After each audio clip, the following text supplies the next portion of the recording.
Hello my dear students. जो topic मैंने शुरू किया है उसका नाम था रजिस्ट्रेशन अंडर जीएसटी। मैंने शुरू में समझाया था कि इसमें दो पार्ट्स है। एक है registration for business under GST और दूसरा है registration for dealer under GST. तो registration for business under GST ये पार्ट अपना पढ़ा के हो गया है और ये वीडियो में मैं कवर करने जा रहा हूँ registration under GST for dealer. Normally देखने जाएंगे तो डीलर के ज्यादा सम नहीं आते, लेकिन ऐसा नहीं कि वो आ भी नहीं सकते। तो बहुत सारे टाइम पे क्या होता है, एक some registration under GST for business का आता है और एक some registration under GST for dealer का आता है। लेकिन पिछले अगर 5-6 साल के पेपर देखेंगे मुंबई यूनिवर्सिटी के, तो अगर 10 बार पेपर में रजिस्ट्रेशन अंडर जीएसटी डालना रहेगा तो 6 से 7 बार registration under GST for business आया है और 2 या 3 बार ही खाली registration under GST for dealer आया है।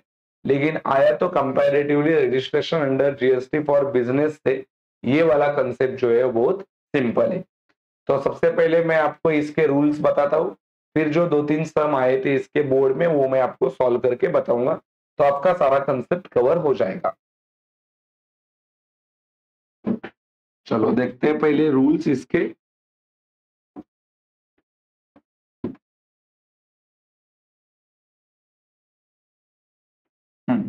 GST registration for dealer involve in single transactions. Normally single transactions रहते हैं। Registration under GST for business में कैसा था, 7-8 ट्रांजेक्शंस रहते थे, फिर अपन पूरा टर्नओवर को ऐड करते थे, फिर एग्रीगेट टर्नओवर मिलता था, फिर अकॉर्डिंगली अपन डिसाइड करते थे कि उसको अंडर जीएसटी रजिस्ट्रेशन करना पड़ेगा कि नहीं। इसमें कैसा होता है कि एक एक ट्रांजेक्शन का एक एक सम रहता है और एक सम में 5 छोटे छोटे ट्रांजेक्शंस रहते हैं। ठीक है, आप देख लो।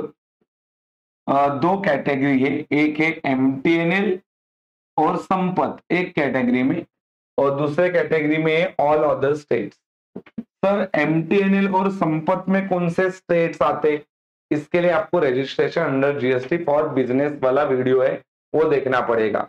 वहां पे मैंने इसका सारा फुल फॉर्म बताया है, जैसे कि एम फॉर मणिपुर, दोबारा M for Mizoram, T for Tripura और एनएल फॉर नागालैंड, फिर सिक्किम, उत्तराखंड, ऐसे बहुत सारे स्टेट्स जैसे कि P for Pondicherry, then A for बहुत सारे जो स्टेट्स है, Arunachal Pradesh.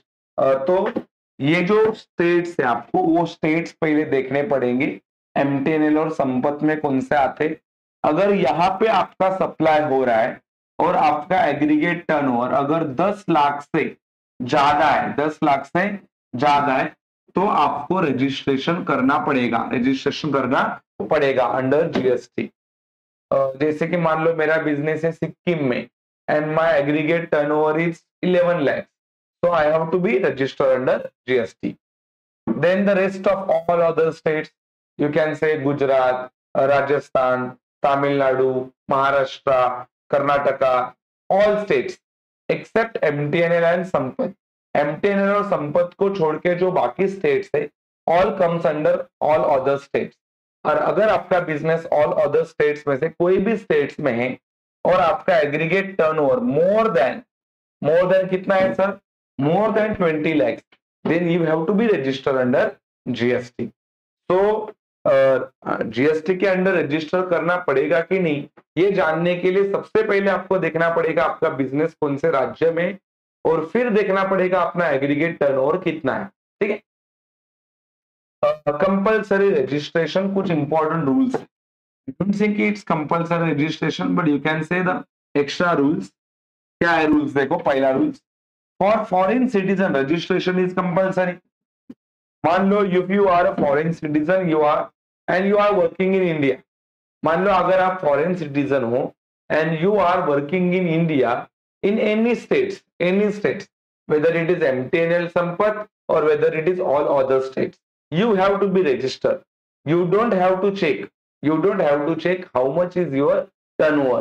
If you are a foreign citizen and you are conduct your business in any state and whatever turnover you have, you have to be registered because foreign citizen registration is compulsory. For farmer, registration is not compulsory. If you are a farmer, and farmer must be Indian, farmer must be Indian. You are a farmer and farmer is in Indian and you are doing farming in India. आप आपका farming जो है वो India में कर रहे हो तो आपको रजिस्ट्रेशन करने की जरूरत नहीं है बिकॉज इंडिया में फार्मर को जीएसटी के अंदर रजिस्ट्रेशन करना पड़ता नहीं है. For handicap person registration is compulsory. Very doubtful sentence. देखो अगर आप हैंडीकैप पर्सन हो और आप इंडिया में बिजनेस कर रहे हो तो आपको रजिस्ट्रेशन करना क्या है, कंपल्सरी है. So these are the rules. Apart from this no extra rules. यही रूल्स है खाली आपको रजिस्ट्रेशन अंडर जीएसटी के. बोलो एमटीएनएल और संपत्ति, आपका टर्नओवर अगर 10 लाख से ज्यादा है रजिस्ट्रेशन करना पड़ेगा. ऑल अदर स्टेट्स अगर आपका टर्नओवर 20 लाख से ज्यादा है रजिस्ट्रेशन करना पड़ेगा. फार्मर को registration not compulsory. Handicap person registration compulsory and the foreign citizen registration is compulsory. चलो देखते हैं सम्स. आपको ये रूल्स याद हो गए तो आपको सम्स इजीली आ जाएंगे. खाली मैं बताता हूं कि कैसा आपको उसको क्या करना है, सॉल्व करना है.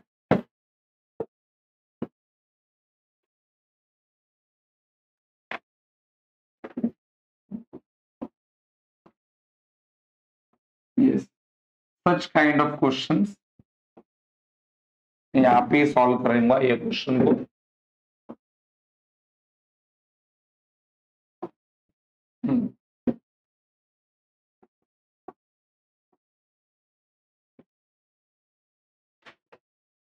देखो क्या क्वेश्चन पूछा है.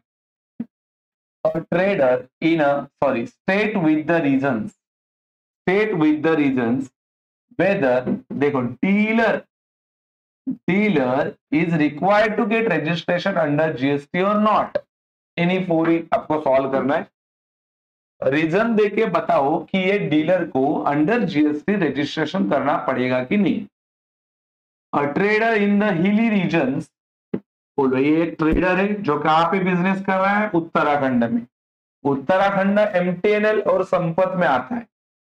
Makes a taxable supply of goods to a trader in Uttarakhand जिसका वैल्यू कितना है, 19,95,000.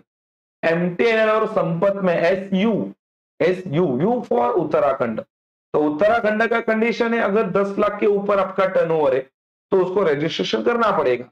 इसका टर्नओवर तो 19,95,000 है. तो he has to be registered. उसको रजिस्ट्रेशन कंपल्सरी करना पड़ेगा. तो आंसर कैसा लिखना है, दैट इज नंबर 1. यहाँ पे खाली आपको लिखना है यस. फिर आगे मेंशन करना है his aggregate turnover is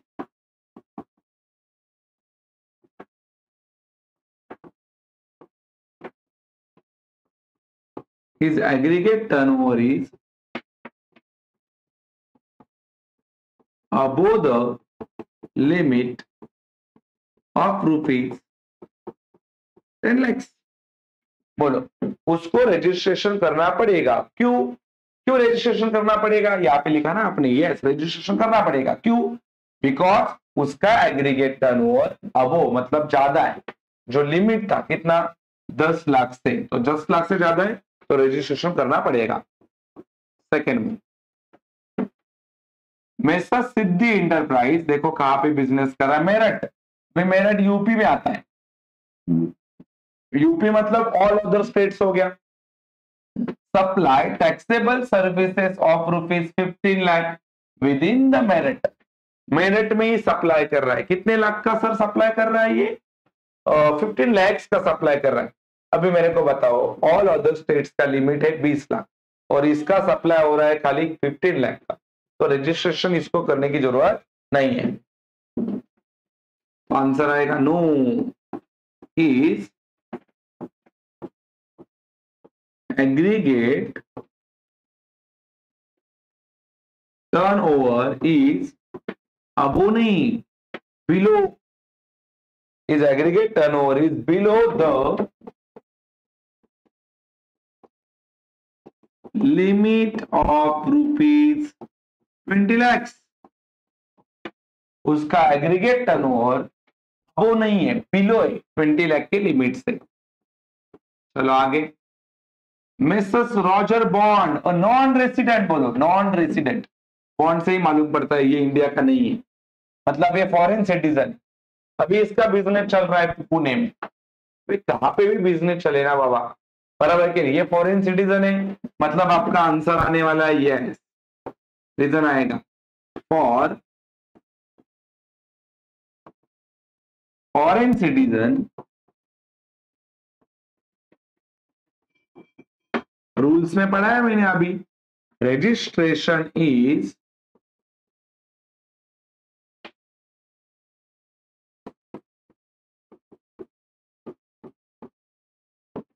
for foreign citizen registration is compulsory. Fourth one, Ravindra farmer, देखो ये फार्मर है और वो एग्रीकल्चर गुड्स बेच रहा है 21 लाख के, कितने का भी बेचे, और उसके खुद के जमीन पे वो क्या कर रहा है, खेती कर रहा है। अभी वो कहां पे भी उसका काम करने दे, मतलब इंडिया के कोई भी स्टेट्स में काम करने दे, कि वो फार्मर है, तो फार्मर को इंडिया में और कितना भी उसका टर्नओवर होने दे तो भी यहाँ पे आंसर आएगा नो। क्यों? For farmer registration is not compulsory। Farmer को इंडिया में रजिस्ट्रेशन करने की जरूरत पड़ती नहीं है। Mrs Bhavisha situated in the state of Sikkim, Sikkim MTNL और संपत में आता है, संपत में एस, एस फॉर सिक्किम। कितने का सप्लाई कर रहा है, 12 लाख का, 12 लाख का सप्लाई कर रहा है, 100% उसको रजिस्ट्रेशन करना पड़ेगा, क्योंकि लिमिट तो 10 लाख का ही है, तो लिखना पड़ेगा यस पर एग्रीगेट टर्नओवर इज अबो, क्या लिखना पड़ेगा, above the limit of rupees, कितना, 10 लाख। उसका एग्रीगेट टर्नओवर 10 लाख से ज्यादा है तो उसको कंपल्सरी रजिस्ट्रेशन करना पड़ेगा, बस ऐसा खाली आपको आंसर लिखना है, यस नो, और आगे खाली आपको क्या करना है, रीजन देना, इतना सिंपल है, इसमें और कुछ भी ज्यादा करना नहीं है। एक और सम सॉल्व करते फिर आपका एक कंसेप्ट कवर हो जाएगा।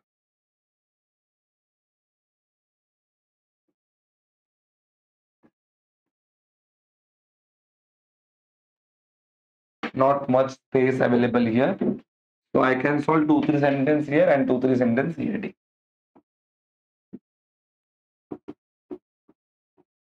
पहला, determine the dealer is required to get registration under GST or not with the reasons।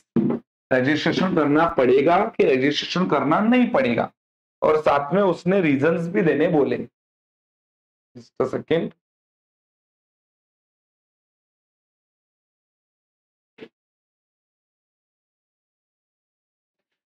Registration करना पड़ेगा कि नहीं और साथ में आपको रीजन भी देने। Shyam is a casual taxable person in Mumbai who wants to make a taxable supply of rupees 60,000 to Meera of Delhi। अभी मेरे को बताओ, ये बंदा कितने का सप्लाई कर रहा है, खाली 60,000। 60,000 मतलब उसका रजिस्ट्रेशन करने की जरूरत पड़ेगी नहीं, बिकॉज मुंबई महाराष्ट्र में आता है और Delhi again all other states हो गए, मुंबई और दिल्ली ऑल अदर स्टेट्स हो गए, और वहां का लिमिट कितना है, 20 लाख। तो यहाँ पे उसको रजिस्ट्रेशन करने की जरूरत नहीं है, बिकॉज ये 20 लाख से सप्लाई क्या है, कम है। तो रीजन आएगा his aggregate turnover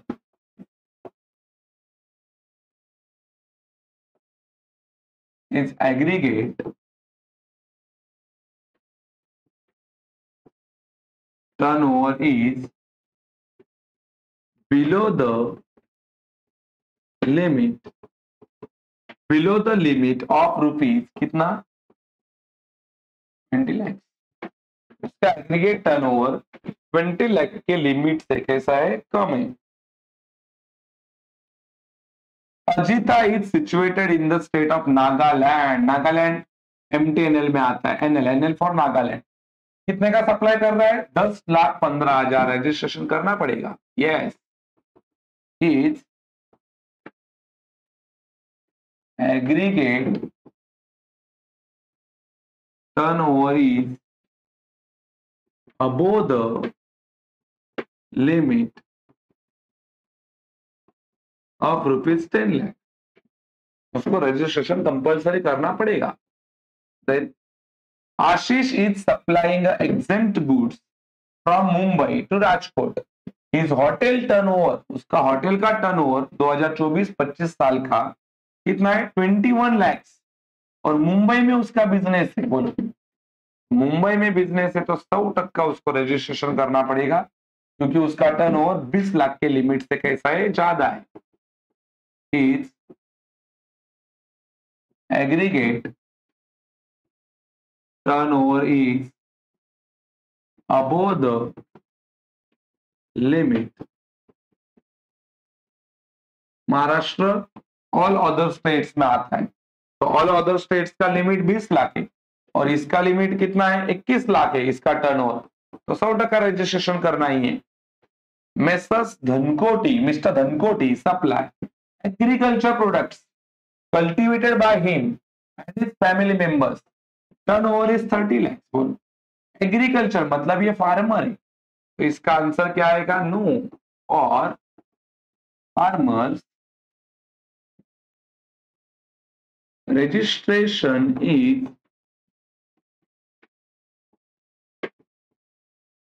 not compulsory. For farmer, registration is not compulsory. Chetan handicap person, बोल हैंडीकैप पर्सन कितने का कर रहा है सप्लाई? 45 लाख का, तो इसका आंसर आएगा यस, बिकॉज अभी मैंने रूल में सीखा है। और handicap person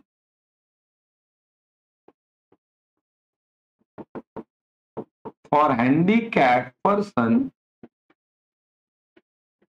registration is for handicapped person registration is compulsory। ठीक है, तो यहाँ पे मैंने आपको पूरा जो कंसेप्ट था registration under GST for dealer वो सारा कवर किया है। जो भी आपको पेपर में आएगा यही आएगा, इसके बाहर का आपको कुछ भी पेपर में नहीं आएगा। फिलहाल आपको वीडियो पसंद आया रहेगा तो वीडियो को लाइक करो, शेयर करो, और आप ये चैनल पे नए रहेंगे तो चैनल को सब्सक्राइब करना नहीं भूलना, बिकॉज इसके आने वाले लेक्चर्स में जो टैक्स का रिमेनिंग कंसेप्ट है इनडायरेक्ट टैक्सेशन का, वो मैं कवर करने वाला हूँ। Thank you so much, stay connected.